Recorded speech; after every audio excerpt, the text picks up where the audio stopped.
Hey everyone, welcome to Practical Tech Skills. I'm your host Chris, and today I'm going to show you how to install CloudPanel on a virtual private server. So let's get right into it.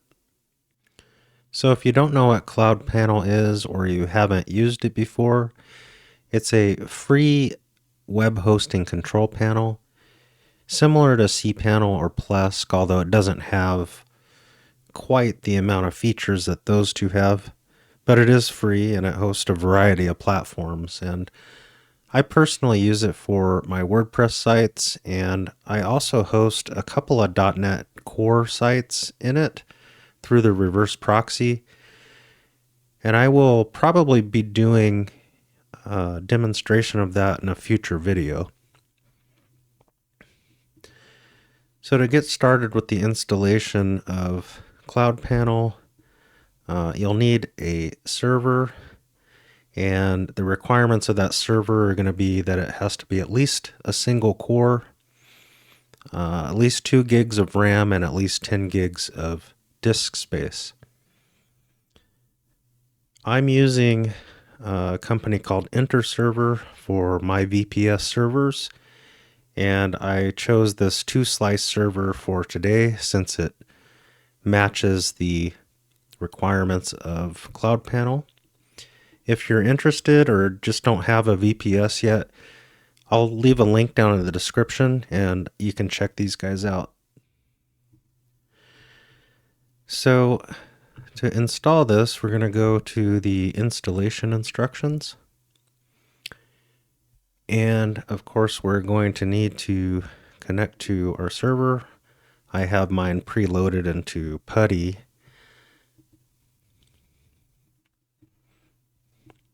And we're just going to log in as root.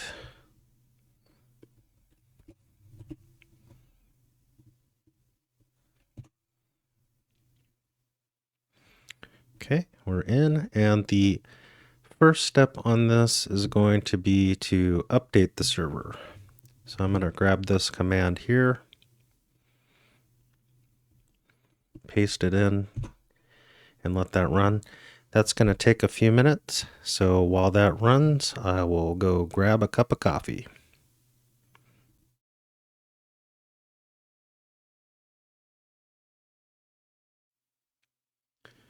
All right, now that's complete. We can move on to the next step, and that's going to be to install the control panel.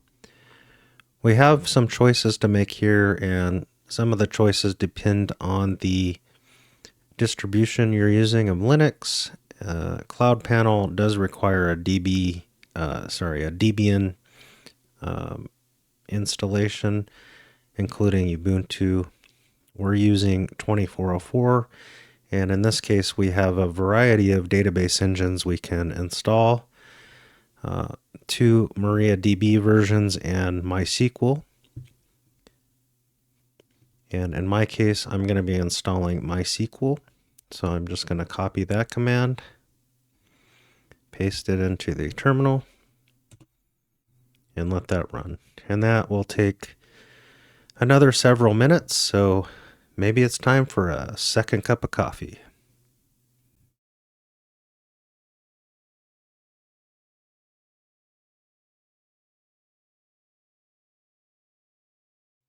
Okay, this installation has completed, and it gives you this URL down here with your IP address and a port number.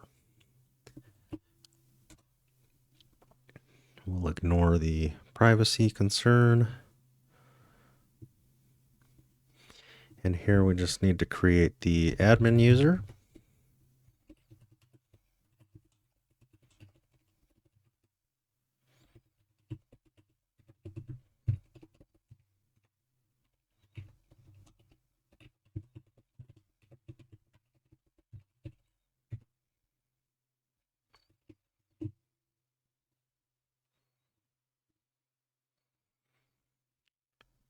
And select a time zone.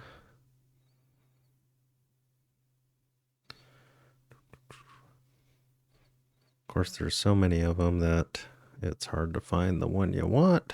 We'll do UTC and just agree to the license terms and click Create User.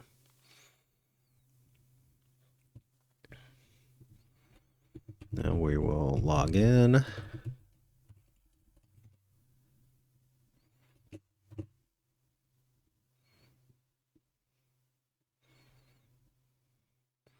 So in order to access this control panel from your domain or subdomain, you'll have to enter your IP address into DNS.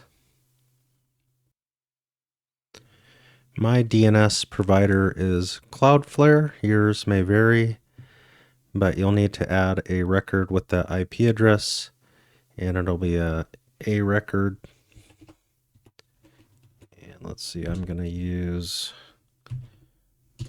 let's call it panel. And if you're using Cloudflare, you're going to want to uncheck this proxy status and make this DNS only. That way you can get the Let's Encrypt SSL certificate on the CloudPanel installation. And now I go back to CloudPanel, to the admin area, click on Settings, and enter that domain name here.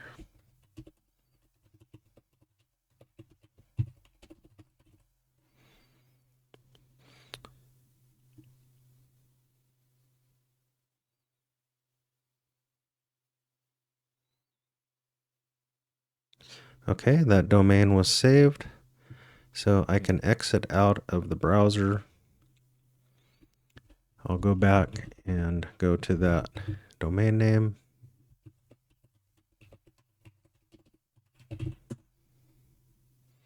And here we are with the CloudPanel installation.